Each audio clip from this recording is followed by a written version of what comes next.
Where to begin? I mean, it's not just that he's, part of arguably America's most famous political dynasty. But here he is, in an extraordinary, influential and powerful position, just getting on television and in an angry, sort of unhinged way, lying, disputing settled fact, disputing settled medicine, and frankly saying things that aren't just, incorrect about what happened in the past, but frankly are dangerous for America's health going forward. Yeah, I mean, I am not a polite doctor like Dr. Awan. I'm a slightly less polite journalist. So I can describe this guy as a nut job. He's a nut job. Let's just be frank. Where he gets his information through various conspiracy theories, and how he communicates it, what he's doing with his job. I mean, he's been cutting funding for mRNA vaccine research. It was the mRNA vaccine that got us out, at least partly got us out of this pandemic.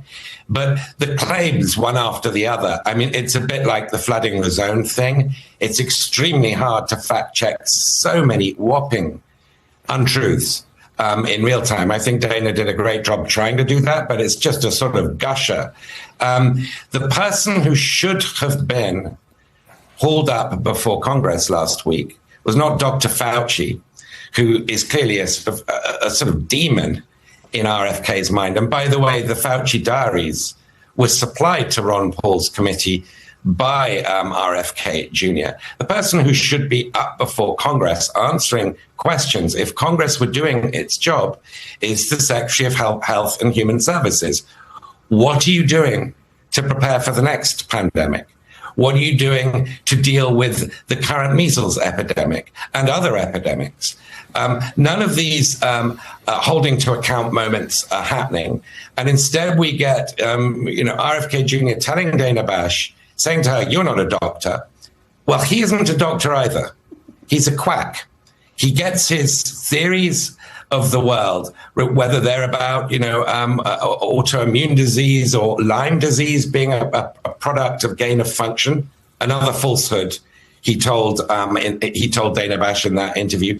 He gets his theories of the world from cranks, from conspiracists, and claims to be an expert in medicine. And I should just mention one other thing. During COVID, the actual pandemic itself, RFK Jr. said that the vaccine had been engineered. The virus COVID-19 had been engineered to exclude Jews and Chinese.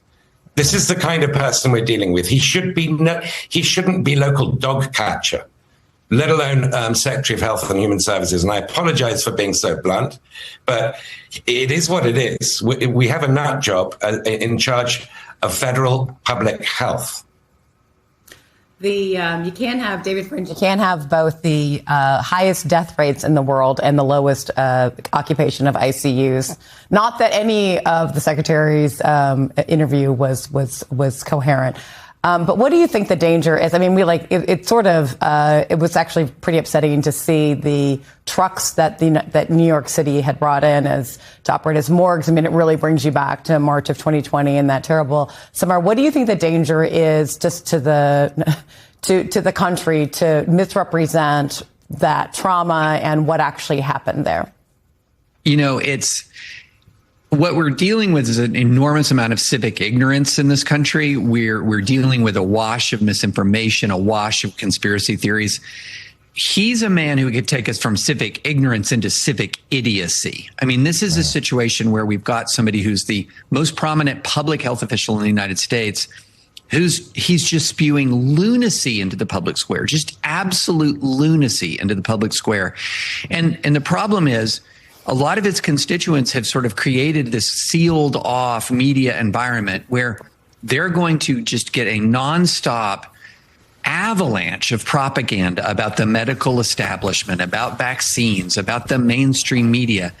And one of the tells is the way in which they just pin everything on Fauci. When, as was pointed out, as Dana Bash pointed out quite well, he couldn't close down anything. This was something, the lockdowns, these came from governors. They had the police power. They had the authority to close down our cities, closed down our states out of concern over the pandemic. Fauci was an advisor, and he was most critically an advisor during the first Trump administration. So this is all happening with Trump as his boss. And so they're demonizing a person who did not have independent authority. They're letting off the hook Trump himself, who it's a matter of public record. I remember when he was all over Governor Kemp of Georgia, when he didn't want Governor Kemp opening up. I mean, we're just in the middle of a massive amount of revisionist history right now. We're in the middle of a massive amount of misinformation about public health coming from the nation's public health authority. And we're moving towards civic idiocy on public health, at least in parts of America. It is terrifying to think how unprepared we would be if there were another pandemic arriving under this administration. Opinion columnist for the New York Times, David French, and U.S. national editor at the Financial Times, never polite, Ed Luce. Our thanks to you both for being with us this morning.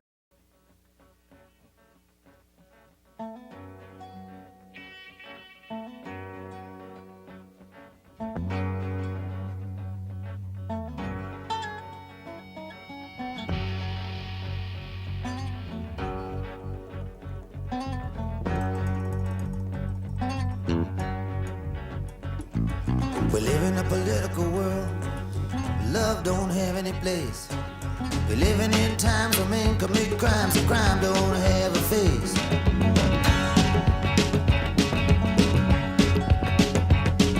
We live in a political world. Icicles hanging down. Wedding bells ring and angels sing and clouds cover up the ground.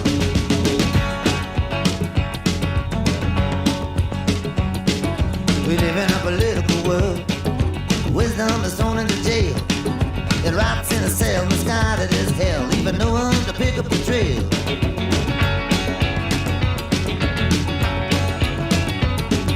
We live in a political world where mercy walks the plank. Life is in mirrors, death disappears up the steps into the nearest bank.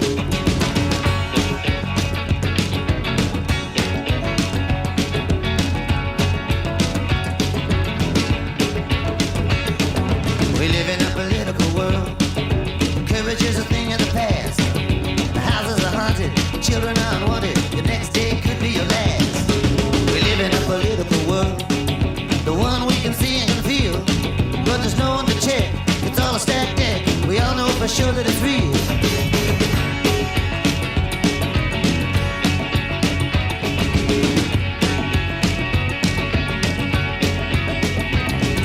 We live in a political world. The cities live a lonesome fear. Little by little, you turn to the middle, but you're never sure why you're here.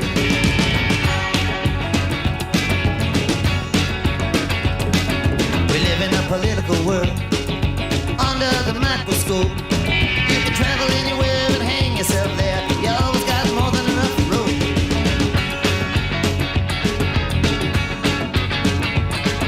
We live in a political world, turning and a thrashing about.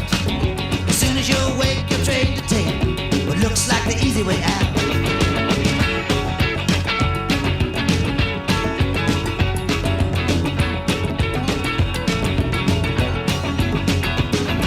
We live in a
Now you just can't leave. I will never forget the look on their faces.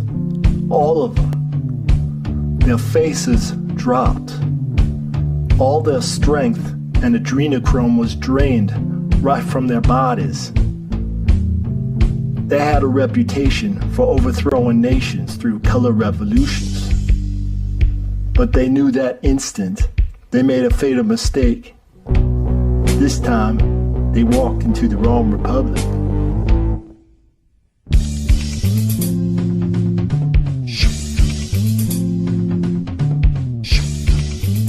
We have every single one of you by the balls. You cannot survive this. You have one out. The Truth and Reconciliation out is make the deal, motherfucker, or you are going to die.